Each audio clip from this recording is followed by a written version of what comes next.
다 같이 일어나서 하나님 말씀 받겠습니다. 하나님 말씀은 마태복음 11장 7절로 11절입니다. 저희가 떠나매 예수께서 무리에게 요한에 대하여 말씀하시되 너희가 무엇을 보려고 광야에 나갔더냐? 바람에 흔들리는 갈대냐? 그러면 너희가 무엇을 보려고 나갔더냐? 부드러운 옷 입은 사람이냐? 부드러운 옷을 입은 자들은 왕궁에 있느니라. 그러면 너희가 어찌하여 나갔더냐? 선지자를 보려 나갔더냐? 옳다. 내가 너희에게 이르노니 선지자보다도 나은 자니라. 기록된 바 보라, 내가 내 사자를 내 앞에 보내노니 저가 내 길을 내 앞에 예비하리라 하신 것이 이 사람에 대한 말씀이니라. 내가 진실로 너희에게 말하노니 여자가 낳은 자 중에 세례 요한보다 큰 이가 일어남이 없도다. 그러나 천국에서는 지극히 작은 자라도 저보다 크니라. 아멘. 이것은 하나님의 말씀입니다. 앉아주시기 바랍니다. 여러분, 아침에 일어나면은 보통 거울을 보지 않습니까? 그러면 그 거울 속에 누가 보여요? 잘생긴 남자나 또 아름다운 여인이 보이지 않습니까? 만약 아니라고 생각한다면 여러분은 좀 자존감을 높일 필요가 있습니다. 거울 보고서 야, 잘생겼다, 야, 예쁘다. 여러분, 한번 이 백설공주 게임을 해보실까요? 거울 속에 비치는 자기 모습을 이 손가락으로 가리키면서 한번 이렇게 말해보시죠. 너는 아브라함보다 위대하다. 너는 다윗보다 위대하다. 너는 이사야보다도 위대하다. 너는 에스더보다도 위대하다. 너는 세례 요한보다 위대하다. 여러분, 안 될까요? 뭐가 문제 있습니까? 참으로 성경적이지 않는가요? 오늘 본문 마태복음 11장 11절을 보시기 바랍니다. 내가 진정으로 너희에게 말한다. 여자가 낳은 사람 가운데 세례자 요한보다 더 큰 인물은 없었다. 그런데 하늘나라에서는 아무리 작은 이라도 요한보다 더 크다. 뭐라고 그러죠? 세례 요한은 구약 성경의 어떤 인물보다도 위대하다. 그런데 천국에서 가장 작은 자도 세례 요한보다 크다. 여러분은 천국에서 가장 작은 사람 중에 속하지 않습니까? 그래서 여러분은 세례 요한보다 더 위대하지 않나요? 그렇다면 아침에 일어나서 거울을 보고서 너는 아브라함보다 위대하다, 너는 다윗보다 위대하다고 말해보는 것은 어떨까요? 여러분은 세례 요한보다 위대합니까? 어떻게 그럴 수 있죠?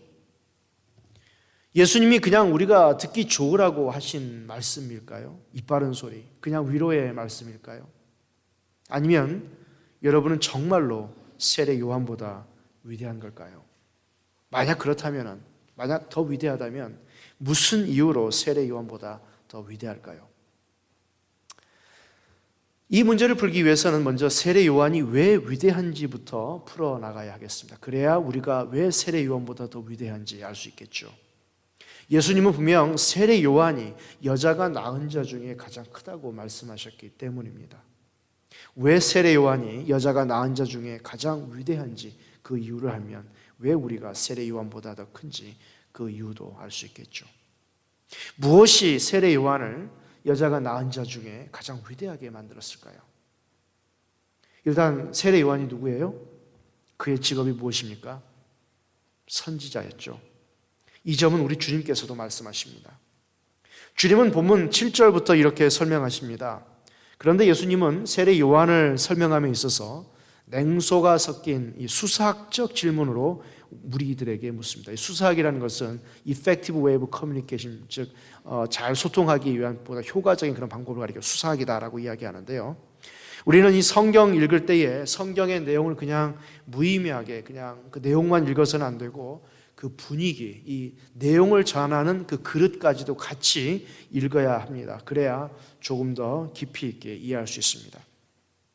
본문에서 예수님이 무리들에게 한 질문의 어투는 상당히 냉소적입니다.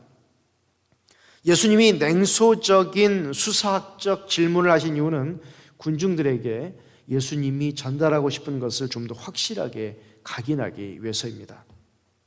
7절부터 예수님께서는 질문의 형식을 통하여서 당신이 전달하고 싶은 것을 전달하는데요, 예수님이 하신 수사학적 질문의 분위기는 이렇습니다. 너희가 도대체 무엇을 보려고 광야에 나갔더냐? 바람에 흔들리는 갈대냐? 물론 그들은 갈대를 보려고 간 것이 아니죠. 그럼 왜 갔지? 좋은 옷을 입은 사람을 보러 갔느냐? 물론 그들은 좋은 옷을 입은 사람을 보러 간 것이 아닙니다. 좋은 옷을 입은 사람은 왕궁에 있죠. 그러면 왜 갔느냐? 이쯤 되면 군중들의 심리 상태는 코너로 몰리게 됩니다. 군중은 뭐라 대답할지 모르죠. 이들은 이미 2번이나 꾸지람을 받았습니다. 예수님의 그 대화의 법은 일단 코너로 팍 몰아붙이는 겁니다. 그 다음에 말씀하시죠. 선지자를 보러 갔느냐? 그렇습니다. 그들은 선지자를 보러 갔습니다. 예수님 말씀하십니다. 그래, 그는 선지자였다. 그런데 사실 그는 다른 선지자보다도 더 나은 자였다. 우리 9절을 같이 읽어볼까요? 아니면 무엇을 보러 나갔더냐? 예언자를 보려고 나갔더냐? 그렇다, 내가 너희에게 말한다. 그렇다, 그는 예언자보다도 더 훌륭한 사람이다. 왜 그래요? 왜 세례 요한이 선지자보다도 더 나은 선지자일까요? 왜냐하면 그는 이 마지막 선지자, 바로 이전의 선지자이기 때문입니다. 마지막 선지자의 바로 이전의 선지자였기 때문에, 이 마지막 선지자는 바로 예수 그리스도를 가리킵니다. 예수님께서는 이 점을 말라기서 3장 1절의 말씀을 인용해서 명확히 하십니다. 우리 같이 읽습니다. 보라, 내가 내 사자를 내 앞에 보내노니 저가 네 길을 내 앞에 예비하리라 하신 것이 이 사람에 대한 말씀이니라. 무슨 말씀이에요? 마지막 선지자, 즉 메시아 그리스도가 오기 직전에 또 다른 선지자가 올 것이다. 마지막 선지자, 바로 이전에 또 다른 선지자, 마지막 선지자 이전에 또 다른 선지자가 올 것인데 그는 말라기서에 의해서 엘리야라고 불리워졌다. 바로 세례 요한을 가리킵니다. 말라기서를 인용해서 예수님이 말씀하신 요점이 무엇입니까? 9절과 연결해서 한번 생각해 보십시오. 내가 너희에게 이르노니 선지자보다도 나은 자니라. 그리고 나서 10절에서 말라기서의 예언을 인용합니다. 보아라, 내가 내 심부름꾼을 너보다 앞서 보낸다. 그가 내 앞에서 내 길을 닦을 것이다 하였다. 예수님의 주장이 무엇이에요? 예수님께서 세례 요한이 가장 위대한 선지자다라고 이야기하고 나서 이 말라기서를 인용하면서 그 이유를 밝혀주는 것입니다. 무슨 뜻이에요? 마지막 선지자, 바로 이전의 선지자이기 때문에 그가 더 나은 선지자라는 것입니다. 그런데 예수님의 세례 요한에 대한 평가는 여기서 멈추지 않습니다. 더욱 충격적인 말씀을 하시죠. 본문 11절 보시면 이렇게 말씀하십니다. 내가 진정으로 너희에게 말한다. 즉 말하자면은 다음에 나오는 말은 대단히 중요하다는 거죠. 여자가 낳은 사람 가운데 세례자 요한보다 더 큰 인물은 없었다. 상당히 놀라운 말씀입니다. 세례 요한을 인류의 그 어떤 사람보다도 가장 위대한 사람이다라고 평가합니다. 왜 그럴까요? 어떤 이유에서입니까? 세례 요한은 세상에 살았던 사람들 중에서 가장 위대하다. 그는 아브라함보다 위대하다. 그는 율법을 전달했던 모세보다도 위대하다. 그는 다윗보다 위대하다. 그는 이사야보다 위대하다. 그는 에스겔보다 위대하다. 왜 그러는지 아느냐? 그가 바로 마지막 선지자 이전에, 바로 직전의 선지자이기 때문이다. 그렇다면 왜 마지막 선지자, 바로 직전의 선지자가 그 어떤 선지자보다도 위대한 걸까요? 왜냐하면 그는 예수 그리스도, 즉 이 마지막 선지자를 소개할 수 있었기 때문입니다. 세례 요한이 예수님을 소개했기 때문이라는 거죠. 바로 이것입니다. 바로 이 점이 세례 요한이 여자가 낳은 사람들 중에서 가장 위대하게 만드는 것입니다. 마지막 선지자인 예수님을 소개했다는 것. 그는 가장 위대한 사람이다. 왜냐하면 그는 단지 보통의 선지자가 아니라 마지막 선지자인 메시아 전에 온 선지자로서 바로 나를 소개했기 때문이다. 여러분 한번 상상해 보세요. 여러분이 어느 모임에 초대를 받아 갔습니다. 그때 그 모임의 인도자가 여러분을 다른 사람에게 소개합니다. 이분은 어디에 사는 아무개로서 오늘 처음 우리 모임에 왔습니다. 그러자 소개를 받은 여러분이 이렇게 인사합니다. 방금 저를 소개한 아무개 씨는 이 세상에서 가장 위대한 분입니다. 왜냐하면 바로 저를 여러분에게 소개해 주었기 때문입니다. 예수님 말씀하신 것이 바로 이것입니다. 이 기가 막힌 말 아닌가요? 세례 요한은 이 세상 그 누구보다 위대한 사람이다. 왜냐하면 바로 이 예수를 소개했기 때문이다. 여러분, 이렇게 말을 할 수 있는 사람은 그야말로 정신병자이거나 아니면 정말로 하나님이거나 둘 중에 하나입니다. 중간지대는 없습니다. 위대한 도덕선생은 아니죠. 도덕선생이 그런 말을 할 수가 없습니다. 당신이 나를 소개했기 때문에 당신이 가장 위대하다. 나 빼놓고 가장 위대하다. 이런 말을 할 수 있겠습니까? 자, 그런데 여기서 우리는 한 가지 의문이 생깁니다.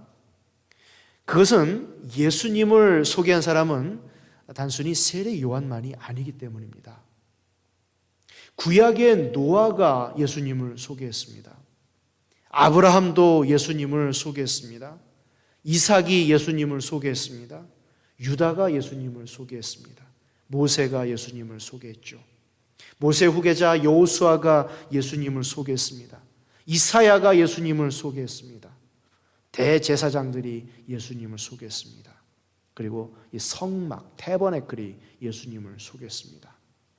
그 외에도 성경에 나오는 여러 가지 상징이나 유월절, 할례의식, 이 모든 것들, 구약 성경의 인물, 모형들 모두가 다 예수님을 소개합니다. 세례 요한만이 예수님을 소개했던 유일한 인물은 아니죠. 구약의 모든 인물이 다 예수님을 소개합니다. 예수님이 그렇게 말씀하지 않는가요? 구약의 그 모든 율법과 선지자와 시편이 다 나에 관한 말씀이다라고 예수님이 그렇게 말씀하셨죠. 다 예수님을 소개하는 거예요. 그렇다면 왜 세례 요한이 성경의 모든 사람들 중에서 가장 위대한 인물인가요? 그것은 수천 년 동안 이어져 왔던 하나님의 구속의 역사 속에서 직접 예수님을 보며 손가락을 들어 가리키며 바로 저분이다 라고 소개한 사람은 오직 세례 요한뿐이기 때문입니다. 바로 이 점이 세례 요한을 가장 위대하게 했던 것입니다.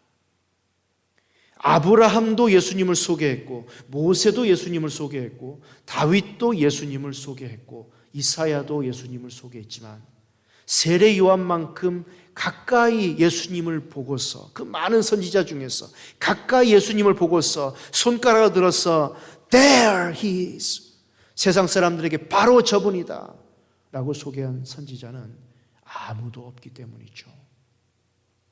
세례 요한은 과거의 어떤 선지자보다도 예수님을 더욱 자세히 알 수 있었기 때문입니다. 바로 이 점이 세례 요한을 과거의 어떤 인물보다도 더욱 위대하게 만든 것입니다. 그런데 여러분, 우리의 심장을 뛰게 만드는 더욱 놀라운 진리가 있습니다. 본문 11절 후반부에 나오는데요. 그런데 하늘나라에서는 아무리 작은 이라도 요한보다 더 크다. 이게 무슨 말씀이에요? 이 말씀을 이해하기 위해서는 세례 요한을 위대하게 했던 것과 같은 잣대를 가지고서 우리는 풀어야 합니다. 세례 요한이 과거의 모든 사람보다 더욱 큰 이유는 예수님을 보다 더욱 명확히 알고서 소개했기 때문이라는 것입니다. 그렇다면 천국에서 가장 작은 자가 세례 요한보다 더 큰 이유가 뭐예요? 마찬가지로 천국에서 가장 작은 자는 세례 요한보다 더욱 예수님을 명확히 알고 소개할 수 있기 때문입니다. 천국에서 가장 작은 자가 누굴까요? 바로 저와 여러분이죠. 그런데 저와 여러분은 세례 요한보다 더욱 위대합니다. 그 이유가 뭐예요? 예수님을 세례 요한보다 더욱더 명확히 알고 소개할 수 있기 때문입니다. 왜 그래요? 왜 우리가 세례 요한보다 예수님을 더욱더 명확히 알고 소개할 수 있을까요? 마태복음 14장에서 세례 요한은 목이 잘립니다. 따라서 그는 예수님에 대한 그 이후의 일을 모릅니다. 십자가 사건에 대해서 몰랐고 또한 부활 사건에 대해서도 모릅니다. 사도행전에 나타난 성령의 사역에 대해서 알지 못합니다. 그는 갈라디아서도 몰랐고 또 요한계시록도 모릅니다. 세례 요한의 신학은 어디까지나 구약에 머물러 있었습니다. 그는 우리가 아는 것만큼 메시아에 대해서 몰랐습니다. 세례 요한이 이해했던 메시아는 십자가에 달려 죽는 메시아가 아닌 심판의 제왕이었죠. 자신의 생명을 세상을 위해서 내놓는 희생의 메시아를 그는 상상할 수 없었습니다. 그가 이해했던 메시아는 악한 세상을 불로써 심판할, 즉 불로 세례를 줄 제왕 같은 메시아였습니다. 여러분, 세례 요한이 말하는 불세례는 심판을 뜻합니다. 그는 예수님을 보며 말하기를 보라 세상 죄를 지고 가는 하나님의 어린 양이로다 라고 했죠. 하지만 세례 요한은 우리들이 이해하는 식으로 이 부분을 이해하지 못합니다. 우리들은 어린 양을 이해할 때에 6월절의 그 어린 양, 희생의 제물로서 그 어린 양을 이해하죠. 힘이 없고 가엾은 어린 양이 십자가를 지고 가는 모습을 연상하며 이 구절을 이해합니다. 보라 세상 죄를 지고 가는 하나님의 어린 양이로다. 하지만 구약의 선지자들은 이 부분을 이렇게 이해하지 못했습니다. 구약의 선지자에게 있어서 어린 양은요, 희생의 제물로서의 양이 아니라 강력한 힘을 가진 심판의 제왕을 상징합니다. 바로 이 어린 양이 세상 죄를 지고 갑니다. 이 뜻은 어린 양이 세상 죄를 짊어지고 세상을 대신해서 죽는다는 것이 아닙니다. 오히려 세상의 모든 죄를 불로써 소멸하고 심판할 어린 양으로서 구약의 선지자들은 이해했습니다. 그래서 그는 예수님이 불세례를 줄 것이라고 설명했죠. 마태복음 3장 11절 같이 읽습니다. 시작. 나는 너희로 회개케 하기 위하여 물로 세례를 주거니와 내 뒤에 오시는 이는 나보다 능력이 많으시니 나는 그의 신을 들기도 감당치 못하겠노라. 그는 성령과 불로 너희에게 세례를 주실 것이요. 세례 요한이 이해한 성령 세례와 불 세례가 어떤 세례예요? 띵글띵글 구르고 그런 세례가 아니라 이것은 바로 심판을 뜻합니다. 그래서 바로 다음 구절은 12절과 11절이 자연스럽게 연결되죠. 마태복음 3장 12절 시작. 손에 키를 들고 자기의 타작 마당을 정하게 하사 알곡은 모아 곳간에 들이고 쭉정이는 꺼지지 않는 불에 태우시리라. 마태복음 3장에 나타난 세례 요한의 그 설교는요, 회개하라, 그렇지 않으면 심판을 받을 것이다. 이게 그 목표입니다. 이게 그 요점인 것입니다.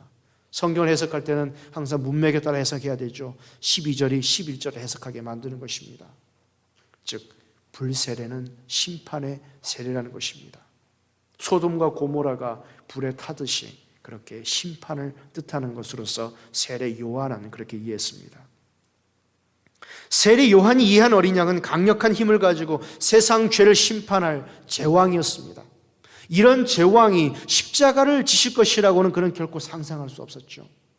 그래서 세례 요한은 감옥에 갇혔을 때에 자신이 그동안 믿어왔던 예수님에 대하여서 회의를 느꼈던 것입니다. 세례 요한의 이런 부분이 오늘 본문 이전 마태복음 11장 1절로 6절 사이에 등장합니다. 지난주에 살펴보았듯이 마태복음 11장 3절에서 세례 요한이 제자들을 시켜 예수님에게 이런 질문을 하죠. 오실 그분이 당신입니까? 그렇지 않으면 우리가 다른 분을 기다려야 합니까? 왜 갑자기 이런 질문을 해요?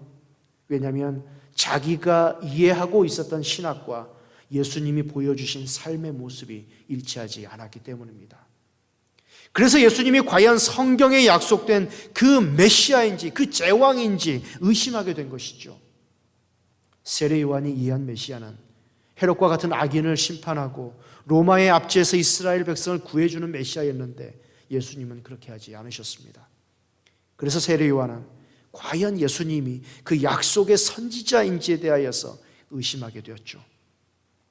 당연히 그는 그때 당시 자신이 알고 있는 신학을 가지고서는 그리스도의 대속의 그림을 그릴 수 없었습니다. 제왕이신 어린 양이 십자가에서 죽임을 당해야 한다는 것을 알 수 없었습니다. 그는 어디까지나 구약의 사람입니다. 구약의 선지자 중에서 가장 큰 사람입니다. 하지만 우리는 알고 있죠. 세례 요한이 보지 못한 그 메시아에 대한 그 이후의 일을 압니다. 우리는 십자가의 사건을 알고 그리고 그 부활의 사건을 압니다. 그 이후에 성령의 오순절의 그 사건을 우리는 또 알고 있습니다. 메시아는 이 세상에 한 번만 오시지 않고 두 번 온다는 사실도 압니다. 구약의 선지자들은 메시아의 재림에 대해서 상상할 수 없었습니다. 즉 우리는 세례 요한보다도 예수님에 대하여 보다 더 명확하게 소개할 수 있습니다. 바로 이 점이 천국에서 가장 작은 자가 구약의 가장 위대한 선지자 세례 요한보다도 나은 것입니다. 저는 여기에 모이신 성도 여러분들 각각 개인의 신앙 상태에 대해서 잘 알지 못합니다. 하지만 여러분 중에 누군가가 예수님을 영접한 지 한 3주만 지났다고 생각해 보십시오. 그분은 깊이 있는 신학적 지식을 알지는 못할 것입니다. 이를테면 칭의, 성화, 영화, 대속, 중생 이런 것들의 신학적 정의에 대해서 하지만 그분은 이것만은 확실하게 말할 수 있을 것입니다. 예수 그리스도는 하나님의 아들로서 나의 죄를 위해 죽으셨습니다. 그는 나의 죄를 대신 지시고 나무 위에 매달려 죽으시고 부활하셨습니다. 하나님은 바로 그분의 십자가의 희생의 십자가를 받으시고 그분의 십자가 때문에 나의 죄를 용서해 주십니다 라고 말이죠. 세례 요한은 이렇게 자세히 말할 수 없었습니다. 그는 예수님 십자가 사건 그 이전에 죽었으니까요. 하지만 천국에서 가장 적은 여러분은 세례 요한보다 예수님에 대하여 더 많이 알고 있고 더욱 직접적으로 알고 더욱 명확히 알죠. 바로 이 점이 여러분을 세례 요한보다 더 위대하게 만드는 것입니다. 하나님에 대한 암, 즉 하나님이 자신을 나타내신 이 특별 계시, 성경 말씀에 대한 알미, 바로 여러분을 세례 요한보다 더 위대하게, 더 크게 만드는 거죠. 우리는 과거의 어떤 사람보다도 더 많은 계시를 갖고 있습니다. 아브라함보다도 이삭보다도 더욱 복받은 사람들입니다. 왜냐하면 우리에게는 더욱더 명확한 성경 말씀이 있기 때문입니다. 어떤 분들은 모세나 아브라함을 상당히 부러워합니다. 왜냐하면 하나님이 직접 그들에게 나타나 말씀하셨기 때문이죠. 하지만 그들 인생 전체를 통틀어 본다면 하나님이 그들에게 나타나 말씀하신 일은 손가락에 꼽을 정도로 별로 많지 않습니다. 하지만 우리는 임마누엘의 하나님이 하나님의 말씀과 함께 계십니다. 우리는 이 말씀책을 여는 순간 어느 때든지 하나님의 특별 계시를 접할 수 있죠. 아브라함이나 모세처럼 일생에 있어서 단 몇 번뿐만이 아닌 우리가 원하면 어느 때든지 어느 장소든지 영원토록 항상 하나님의 말씀을 접할 수 있고 하나님을 소개할 수 있습니다. 바로 이 점이 저와 여러분을 세례 요한보다 성경의 그 어떤 인물보다 더 위대하게 만드는 것입니다. 성경이 저와 여러분을 세례 요한보다 더 위대하게 만든 것이라면 이 성경 안에 모든 문제에 해답이 있습니다. 가정 문제를 해결할 해답이 있습니다. 세대 간의 문제를 해결할 해답이 있습니다. 교회 문제를 해결할 해답이 있습니다. 믿음을 성장시킬 수 있는 그 해답이 성경 말씀에 있습니다. 구원을 성장시킬 그 해답이 성경 말씀에 있습니다. 또한 구원의 확신을 성장할 수 있는 그 해답이 성경 말씀에 있습니다. 그러기 위해 우리가 어떻게 해야 할까요? 말씀 중심의 신앙생활을 해야 합니다. 말씀 중심의 신앙생활이란 하나님의 말씀을 사랑하려고 노력하고 또한 알려고 노력하고 진리를 발견하려고 몸부림치는 것을 말합니다. 바로 이 점이 교회생활, 신앙생활의 핵심이 되어야 하는 것입니다. 여러분, 교회 와서는 오늘 내가 무엇을 배울까? 하나라도 좀 배우려고 하는 그런 자세를 한번 교회 와 보십시오. 그러면 교회 생활이 참으로 행복할 것입니다. 자꾸 딴 생각하려고 교회 오니까 불행해지는 거예요. 오늘 좀 무엇을 배울까?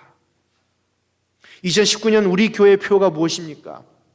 성경 말씀 확신입니다. 신구약 66권은 영감된 하나님의 말씀으로 그 원본에 오류가 없고 신앙과 삶과 예배와 찬양의 유일한 표준이다. 우리를 세례 요한보다 더 위대하게 만드는 성경 말씀을 사랑하고 하나라도 배우려고 노력해서 성경 말씀이 진리라는 확신 가운데 사시는 저와 여러분 되기를 바랍니다. 아멘. 기도하겠습니다.